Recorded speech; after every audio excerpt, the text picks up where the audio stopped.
بینندگان عزیز، عین حال صحبت داریم با معاونی رئیس کمیته کار با زنان و اویله نزد حکومت جمهوری تاجیکستان امیده عبدالله‌زاده. خوب از مقام زنان در جامعه نوین تاجیکستان، در جامعه حقوق بنیاد دموکراتیکی همه برابرند و برابر حقوق زن و مرد در کنستیتوسیون جمهوری تاجیکستان درج گردیده است، یعنی پیش بینی شده است. چند سخن گفتید؟ تشکر زیاد.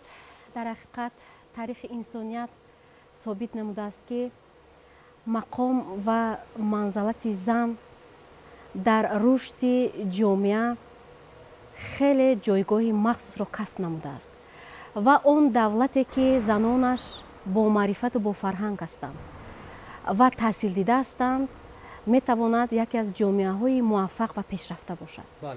این است که حکومت جمهوری تاجیکستان جهت بلند برداشتن نقش زنان در جامعه، جهت بلند برداشتن فعالیت آنها چاره و تدبیرهای ضروری عملی می نمایند.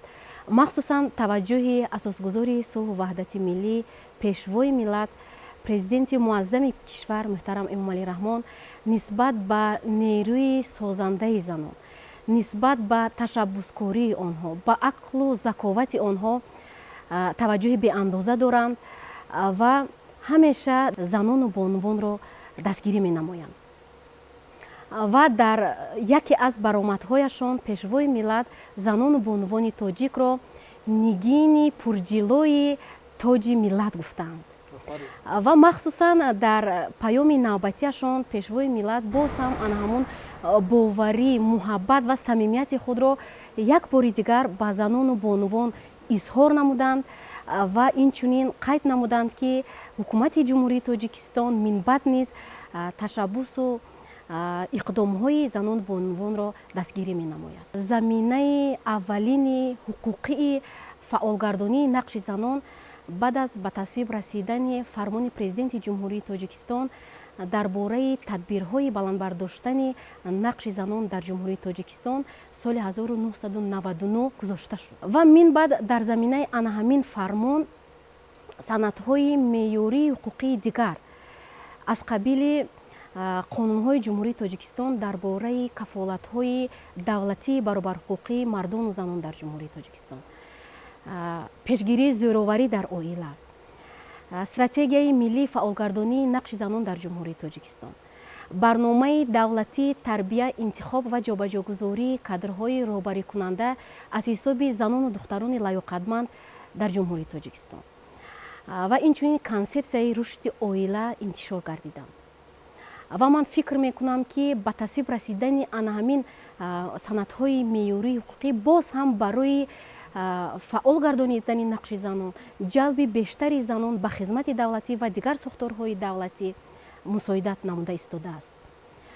و یکی از تشبثهای پیشوای ملت جهت صاحب کسب و صاحب دانش گردانیدن جوان دختران این تأسیس کوتای پرزیدنت جمهوری تاجیکستان می باشد که عین زمان طریق آن همین کوتاهای پرزیدنتی هزارها نفر دختران ما نه تنها در مؤسسه های تحصیلات عالی حدود جمهوری حتی بیرون از آن تحصیل نموده ایستادند و برای هوسمند گردانیدن هم دانشجویان و هم خوانندگان مؤسسه های تحصیلات میانه عمومی استیپندیای پرزیدنتی نیز تأسیس یافته است که امروز دختران ما گیرندگان آن همین استیپندیای پرزیدنتی هستند.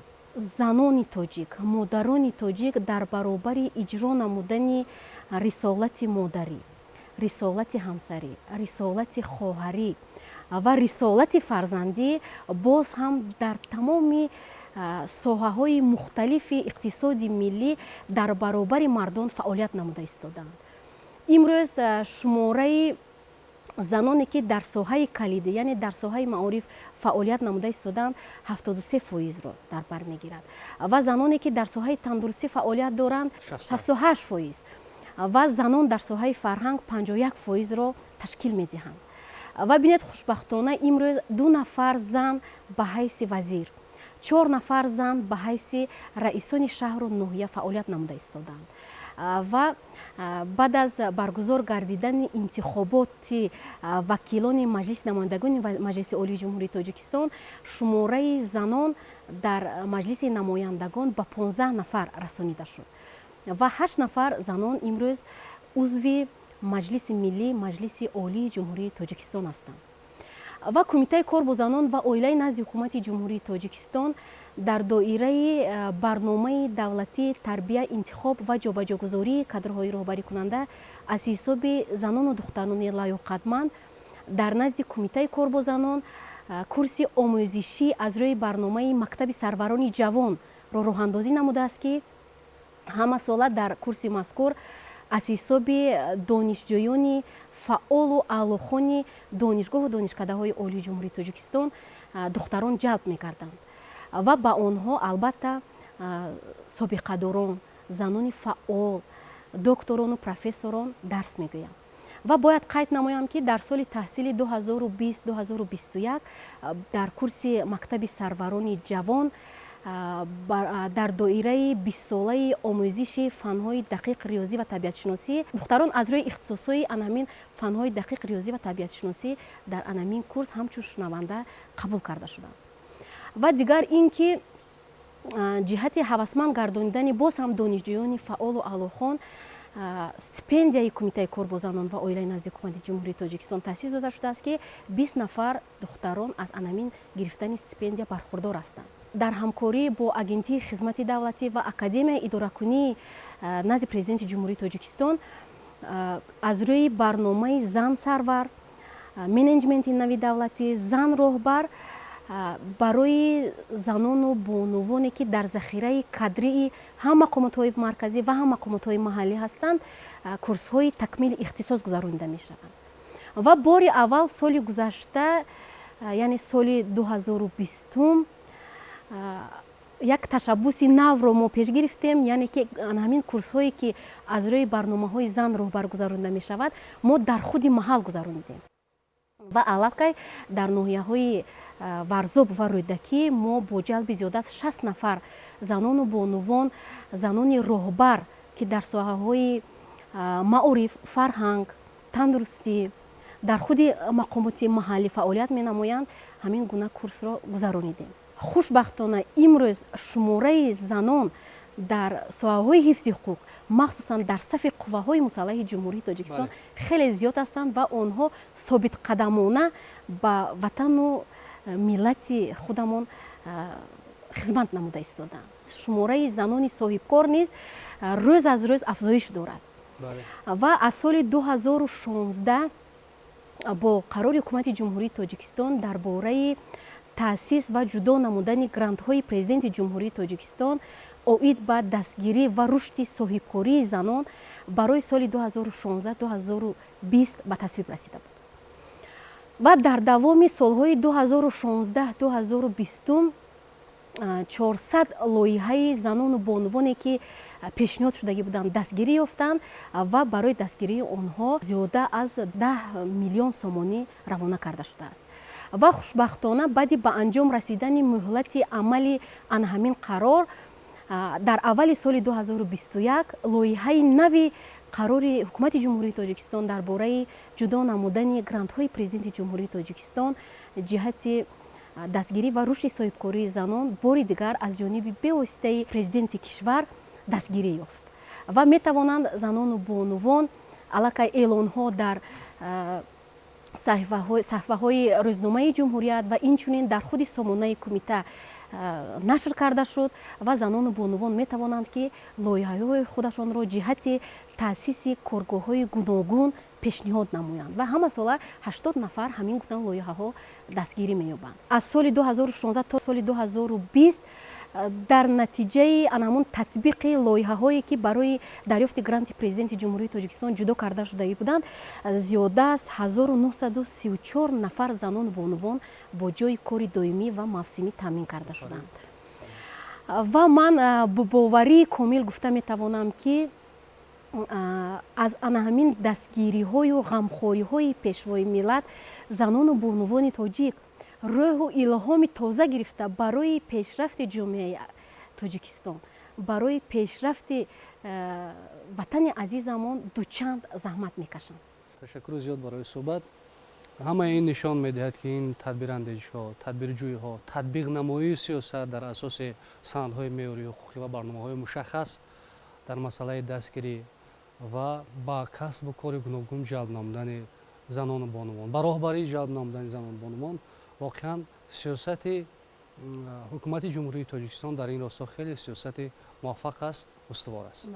ёдовар мешавем ки меҳмони навбатии мо буданд Умеда Абдуллозода, муовини раиси кумитаи кор бо занон ва оилаи назди ҳукумати ҷумҳурии Тоҷикистон. бинандагони азиз, бисёр ба маврид аст ки дар фарҷоми сухан ва андешаҳое ки дар масъалаи дастгирии занону бонувон иброз доштанд Умеда Абдуллозода, муовини раиси кумитаи корбозон ва оилаи назди ҳукумати ҷумҳурии Тоҷикистон, инҷо инони вақтро дар ихтиёри ҳамкорамон Юсуф Ғанизода диҳем ва бо чанд тан гулдухтарони тоҷик, модарони тоҷик ва ҳамоно иштирокчиён ғолибони озмуни телевизионии Офтоби меҳр ки ба Рузи Модар бахшида шуда буд, пешниҳод шуда буд, суҳбат мекунанд медиҳем ва пас он барномаи донаи Субхи Точикистонро идома медиҳем. Марҳамат, Юсуф. ташаккури зиёд Фарҳод, ташаккур Умеда. замину осмон аз модарон аст, ҳаёти ҷовидон аз модарон аст. ҷаҳон бе модарон рӯзе надорад, ҳама рӯзи ҷаҳон аз модарон аст. бинандаҳои арҷманд, ин ҷо як гурӯҳ занону бонувон ва ғолибони озмуни телевизионии Офтоби меҳр дар меҳмонии барномаи Субхи Точикистон қарор доранд ва дар робита ба рисолати занон, дастгириҳои ҳукумати ҷумҳурии Тоҷикистон нисбати ин қишри ҷомеа чанде суҳбат меорӯем. шуморо сараввал ба Рӯзи Модар пеш аз ҳама табрик мегӯем ва дар ибтидо мехостем роҷеъ ба мақом ва рисолати занон чанде аз андешаҳои худро баён кунед. Марамат. ҳар як зани тоҷик ва хусусан худам хушбахт аз он ҳастам ки мо дар ҷомеае зиндагӣ мекунем ки мақоми зан хеле мартабаи калон дорад ва ҳар як зан босавод, ҳар як зан китобхон агар бошад, метавонад бо маърифати худ, бо донишмандии худ ҳам аз ҷиҳати иқтисодӣ ва ҳам аз ҷиҳати сиёсӣ чӣ ҷомеа, чӣ хонадони худро пеш барад. барои ин ҳар як зан агар китобхон бошад, ҳар як фарзанд мекӯшад ки ба модар монанд бошад ва ӯ низ дар оянда китобхон мешавад, донишманд мешавад. ёдовар мешавем ки Шамсия Содиқова яке аз бонувони соҳибкор ва аз ҷумлаи гирандагони гранти президентӣ мебошад ки имрӯз бо анамин дастгирии ҳукумати ҷумҳурии Тоҷикистон бевосита бо дастгирии пешвои миллат муҳтарам Эмомалӣ Раҳмон коргоҳи ҳунармандии худро таъсис додааст ва дар ин ҷо ёдовар мешавем ки дар баробари оне ки ҳунари худро такмил медиҳад, боз зиёд ҷавондухтаронро ба ҳунаромӯзӣ ҷалб намуданд ва имрӯз аз анамин меҳнати ҳалоли худ, аз меҳнати daстони худ зиндагии осудаи ба сар мебаранд. вобаста ба таваҷҷӯҳи ҳукумати ҷумҳурии Тоҷикистон нисбат ба занону бонувони ҳунарманд мехостем андешаи шуморо бифаҳмем. тӯли 19-20 сол мешавад ки ба ҳунар сахт меҳр бастам. аз соли 2011 сар карда дар маркази калонсолони шаҳри Ваҳдат ҳамчун муаллимаи сабадбоф шуда чӣ қадар шогирдои зиёдро тарбия намудам. соли 2018 соли ҳунарҳои мардумӣ буд. ман аз ҳамин ҳунари мардумии сабадбофии худ ғолиби озмуни гранти президентӣ гаштам. мо занҳои ҳунарманд хело ва хело хурсанду миннатдор ҳастем ки нисбати занон қадар ғамхориҳо мекунад. ман ҳам ин гранти президентиро гирифта барои рушди ҳунарҳои мардумии худ истифода бурдам. пӯшида нест ки имрӯз бо дастгирии ҳукумати ҷумҳурии Тоҷикистон, хусусан пешвои миллат муҳтарам Эмомалӣ Раҳмон, мақоми занон дар даврони соҳибистиқлолӣ хеле ҳам баланд рафт ва имрӯз зани тоҷик метавонад ҳам хизматчии давлатӣ бошад, умуман дар тамоми сохторҳо фаъолияти самарабахш дошта бошад. бардошти шумо аз ин андеша чӣ гуна аст?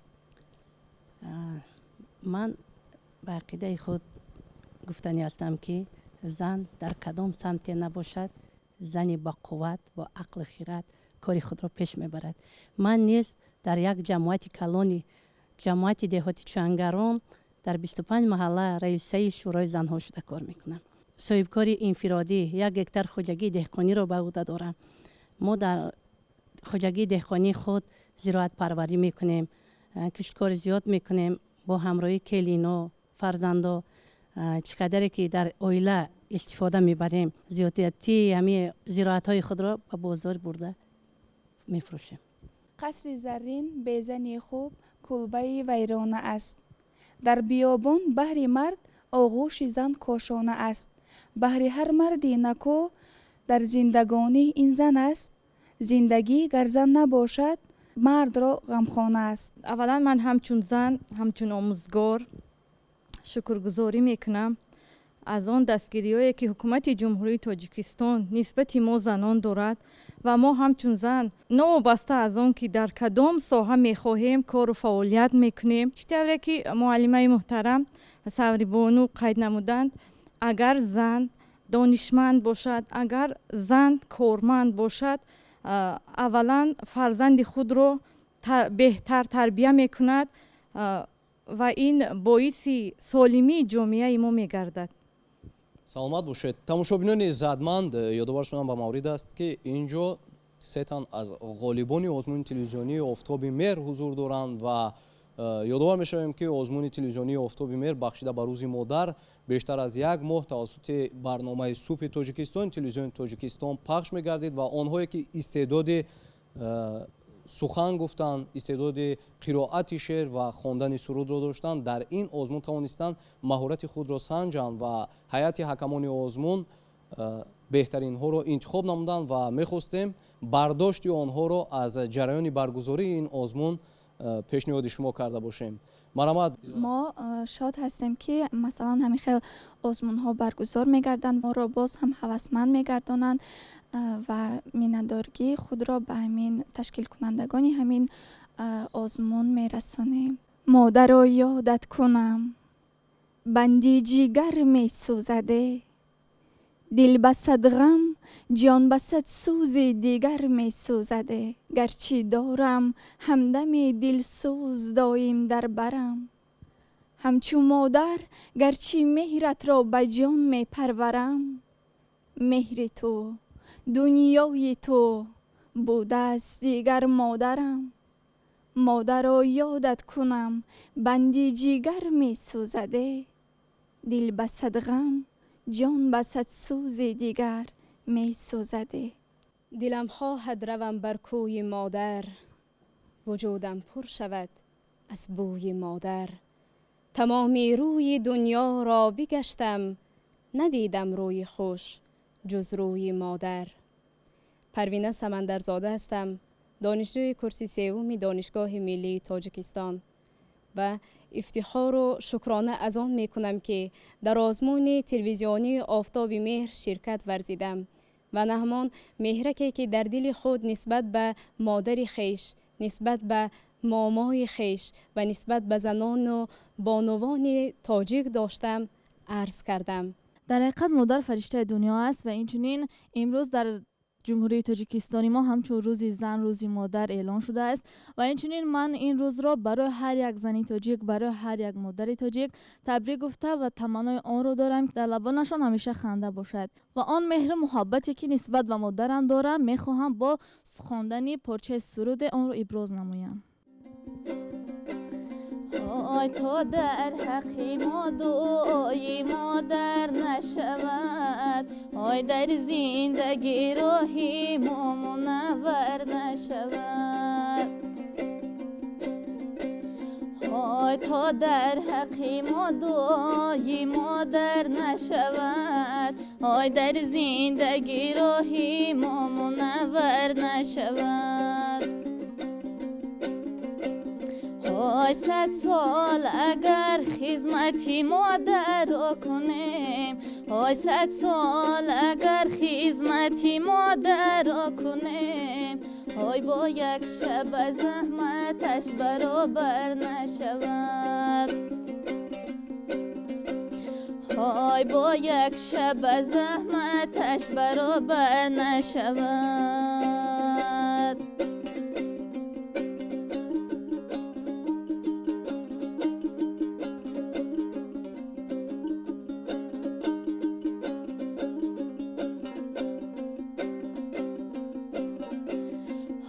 ای مادری جان خدا نگهبانی تو باد، ای اقبال و سعادتی بجانی تو باد.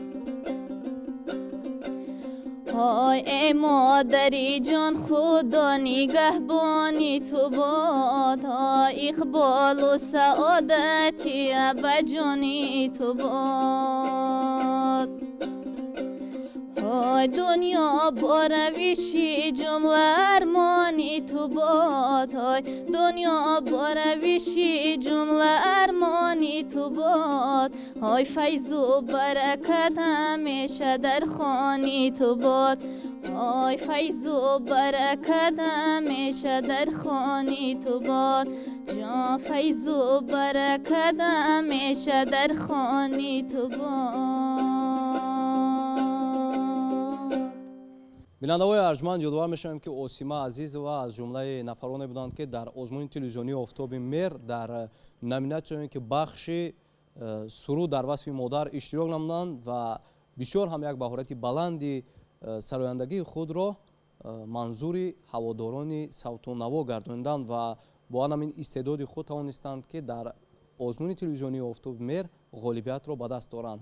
изҳори сипос ба шумо барои як суҳбати бисёр ҳам хуб ва ин лаҳза дар фароварди суҳбат тамошобинони иззатманд аз муовини раиси кумитаи кор бо занон ва оилаи назди ҳукумати ҷумҳурии Тоҷикистон муаллимаи азиз Абдуллозода Умеда даъват мекунем ки сипосномаҳои ғолибони озмуни телевизионии офтоби меҳро ба ғолибони озмун тақдим намуда бошанд.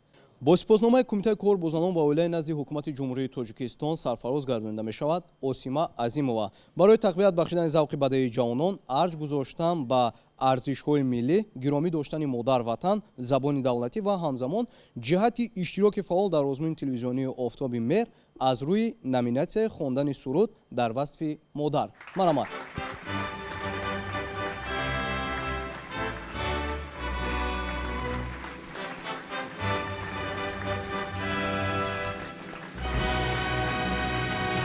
бо сипосномаи кумитаи кор бо занон ва оилаи назди ҳукумати ҷумҳурии Тоҷикистон сарфароз гардонида мешавад Парвина Самандарзода барои тақвият бахшидани завқи бадаии ҷавонон арҷ гузоштан ба арзишҳои миллӣ, гиромӣ доштани модар ватан, забони давлатӣ ва ҳамзамон иштироки фаъол дар озмуни телевизионии офтоби мер аз рӯи номинатсияи қироати шеър дар васфи модар. Марамат.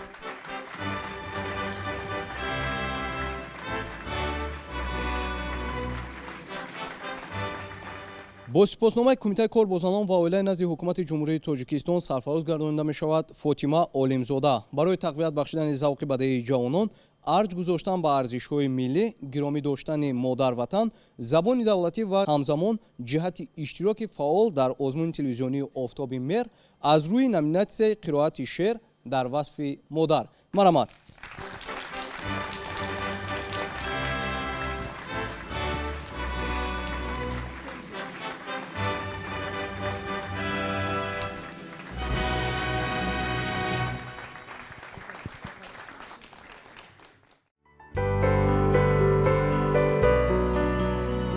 модар аввалин шахсест ки бо шири покаш ва бо меҳрубонӣ ба худаш хос дар қалби тифли худ хислатҳои неки инсониро парвариш карда ӯро ба шоҳроҳи зиндагӣ раҳнамоӣ месозад.